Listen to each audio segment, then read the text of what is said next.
ఓం శ్రీరభ్యో నమః. హరి ఓం శ్రీమహాగణాధిపతయే నమః. శ్రీమహాసరస్వత్యై నమః. శ్రీగురుభ్యో నమః. హరి ఓం. జగతం పితరం వందే పార్వతీ పరమేశ్వరం. సర్వతం పార్వతీ పరమేశ్వరానుగ్రహసిద్ధ్యర్థే. ఫిబ్రవరి నెల 17వ తారీఖుని మంగళవారం, మాఘ బహుళ అమావాస్య. ఆ రోజు రాహుగ్రస్త కంకణాకార సూర్యగ్రహణం ఏర్పడుతోంది. ఈ గ్రహణం రోజు నుండి ప్రారంభమయ్యి 17వ తారీఖు మంగళవారం మాఘ బహుళ అమావాస్య నుండి ప్రారంభమయ్యి 1వ తారీఖు మార్చి 2026 వరకు కూడా 5 గ్రహాలు మిథున లగ్నంలోకి రావడము, ఈ పంచగ్రహాల కూటమి వాటి యొక్క ప్రభావం వల్ల ఏ రాశి వారు ఆర్థికంగా ఇబ్బందులు పాలవుతారు, ఏ రాశి వారికి అదృష్ట యోగం కలిగేటువంటి అవకాశం లభిస్తోంది, 5 గ్రహాలు ఒకే స్థానంలో ఉచ్చస్థితిలో చూస్తున్నాయా, లేక శనీశ్వరుని మూల త్రికోణంలో చూస్తుందా, గురువుని బలాయుక్తంతో అయ్యే విధంగా ఈ పంచగ్రహ కూటముల యొక్క ప్రభావం ఉంటుందా, కేతుస్థానం ఆధారపడి మేషం నుంచి మొదలుకొని మీనం వరకు కూడా ఈ పంచగ్రహ కూటమి యొక్క ప్రభావం వల్ల ఏదన్నా పెను ప్రమాదాలు ఏర్పడేటువంటి సూచనలు ఉన్నాయా, అసలు ఫిబ్రవరి 17వ తారీఖు నుంచి మార్చి 1వ తారీఖు వరకు కూడా ఏ విధమైనటువంటి మార్పులు మీ యొక్క జాతకంలో జరుగుతున్నాయి, ఏ రాశి వారు వేదాంత పరంగా లేదా వైజ్ఞాన పరంగా లేదా ఆధ్యాత్మిక పరంగా వారి యొక్క రంగాలు మార్చుకునేటువంటి అవకాశం ఏర్పడుతోంది, ఒంటరితనం అనేటువంటిది ఏ రాశి వారిని ఒంటరితనంగా చేయబడుతున్నారు, బంధువర్గం నుంచి దూరంగా నెట్టివేయబడేటువంటి రాసుల వారు ఎవరు, మీరు ఈ 17 నుంచి 1వ తారీఖు వరకు కూడా ఆర్థికంగా నిలబడ్డానికి మాకు ఈ పంచగ్రహ కూటమి ఏ విధంగా సహకరిస్తుందా గురువుగారు, ఈ 15 నుంచి 1వ తారీఖు వరకు ఉండేటువంటి రోజుల్లో మేము ఏదన్నా పరిహారమో మంత్రజపమో అనుసరిస్తే మా జీవితంలో మార్పులు సంభవిస్తాయా అనేటువంటి పూర్తి విశ్లేషణ మనం పరిశీలన చేసుకుంటూ ఉంటాం. అయితే ఫిబ్రవరిలో 17వ తారీఖున మాఘ బహుళ అమావాస్య గ్రహణము. ఆ గ్రహణం మన భారతదేశంలో కనబడకపోవడం, కానీ గోచార రీత్యా జాతకాల్లో 5 గ్రహాలైనటువంటి రవి, చంద్రుడు, బుధుడు, శుక్రుడు, రాహువు, ఇది ఒకసారి రిపీట్ చేసుకోనన్నా.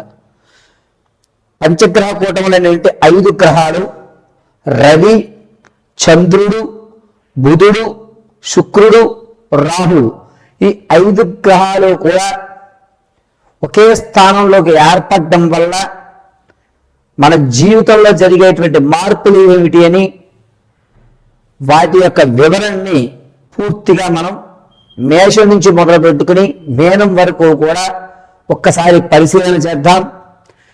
ఈ పరిశీలనలో మీకు కావలసిన రెమెడీలు, ఇంట్లో ఉండి మీరు ఆచరించదగ్గ పరిష్కారాలు తెలియజేయడం జరుగుతుంది.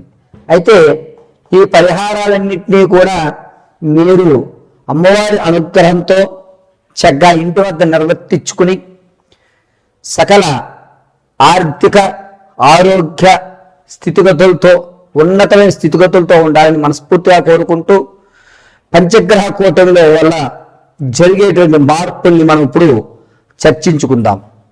ధనుసు రాశి వారు ఈ నెల 15వ తారీఖు మాఘ బహుళ అమావాస్య మంగళవారం నుండి ప్రారంభమయ్యి 1వ తారీఖు 3/2026 మార్చి వరకు కూడా పంచగ్రహ కూటముల వల్ల ఆర్థికంగా మీరు ఇతరులను నమ్మించి మోసం చేసి ఐపీ పెట్టేటువంటి అవకాశం ఏర్పడుతుంది. కాబట్టి ధనుసు రాశి వారి ఆలోచన అన్యాయం చేసినా పర్వాలేదు, ధనం కావాలి అనేటువంటి ధోరణిలోకి వచ్చేస్తారు. నీతి నిజాయితీ కాదు, ధనమే ముఖ్యం, ధనాన్ని సంపాదించుకోవాలనుకుంటారు. కానీ ధనం కంటే ముఖ్యమైనటువంటిది పేరు, గౌరవం, అవి రెండూ ముఖ్యం. వాటిని గురించి ఆలోచించుకోండి. అంతే తప్ప ధనం ఈ రోజు ఉంటుంది, రేపు పోతుంది. గౌరవం అనేటువంటిది పోతే మళ్ళా రాదు. మీరు ఏం కాదులే, ధనమే ముఖ్యం అనేటువంటి విషయంలో మీ బంధువర్గంలోనే మీరే కావాలని దొరికిపోయడం, దానివల్ల అవమానపడడం, మీ బంధువర్గాల నుంచి మిమ్మల్ని వెలివేయడం, ఇటువంటి విషయాలు జరుగుతూ ఉంటాయి. మానసికంగా అనేకమైనటువంటి ఇబ్బందులు ధనుసు రాశి వారు తలెత్తుకోవాల్సి వస్తుంది. ఏం కాదు, ధనమే కావాలి, ఏం చేసినా సరే నేను ధనమే సంపాదించుకుంటా అని అప్పులు చేసేసి బెట్టింగ్ యాప్లో వచ్చేస్తుంది అని చెప్పి, స్టాక్ మార్కెట్లోనూ నేను ఏదో చేసేస్తానని చెప్పి అనవసరంగా ఉన్నటువంటి స్థిరాస్తిని కానీ సేవింగ్స్ కానీ మొత్తాన్ని ఖర్చు పెట్టేటువంటి అవకాశం ఏర్పడుతుంది. కాబట్టి ధనుసు రాశి వారు చాలా జాగ్రత్తగా మీ మనోధైర్యాన్ని పెంచుకోవడానికి, మీ మైండ్ కాన్సన్ట్రేషన్ మార్చుకోవడానికి మెడిటేషన్స్ కానీ, ధ్యానం కానీ, లేదా జనాలు లేనటువంటి ప్రదేశాల్లో కొంచెం దూరంలో బతకడానికి కానీ చూడండి. ఖచ్చితంగా కొన్ని రోజులు మీకు ఇప్పుడు ధనమే ముఖ్యము అనేటువంటి ప్రామాణిక ఏదైతే ఉందో ఇది కాదు, గౌరవం ముఖ్యం. కాబట్టి ఈ విషయాన్ని తెలుసుకోవడానికి ఫిబ్రవరి 28 వరకు టైం పడుతుంది.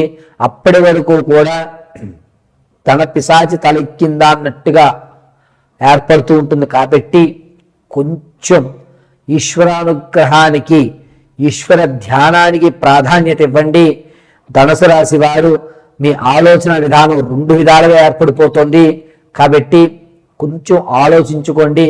మనం చేసేది 10 మందికి ఉపయోగపడకపోయినా మనకి సంతృప్తి కలిగే విధంగా ఉండాలి. రానున్న రోజుల్లో మనల్ని చూసి ఇంకొకరు అలా ఇతరులా ఉండాలి అని రోల్ మోడల్గా ఉండాలి అనేటువంటి ఆలోచనలు తెచ్చుకోండి. ధనం కాదు ప్రధానం, గౌరవం ప్రధానం అనేటువంటి మాట ఈ ధనుసు రాశి వారు కొంచెం అర్థం చేసుకోవాల్సిన విషయంగా చెప్తున్నాము. 5 గ్రహములు మిథున లగ్నంలో ఉండడం వల్ల వీరి ఆలోచన ధోరణి మారడమే తప్ప వీరు వ్యక్తిగతంగా చెయ్యాలి అనే ఇంటెన్షన్తో అయితే ఏ పని చెయ్యరు. కాబట్టి కొద్దిగా ధనుసు రాశి వారు ప్రతిరోజు కూడాను శివాలయ దర్శనంలో, శివుని యొక్క దేవాలయంలో 21 చండీ ప్రదక్షిణ చేయండి. ధనం అదంతటా అదే వస్తుంది, మీకు గౌరవం నిలబడుతుంది, మీరు తప్పుదో పట్టేటువంటి అవకాశం లభించదు. కాబట్టి ధనుసు రాశి వారు చాలా జాగ్రత్తగా 17వ తారీఖు నుంచి 1వ తారీఖు వరకు ఉండవలసిందిగా తెలియజేయడం జరుగుతుంది.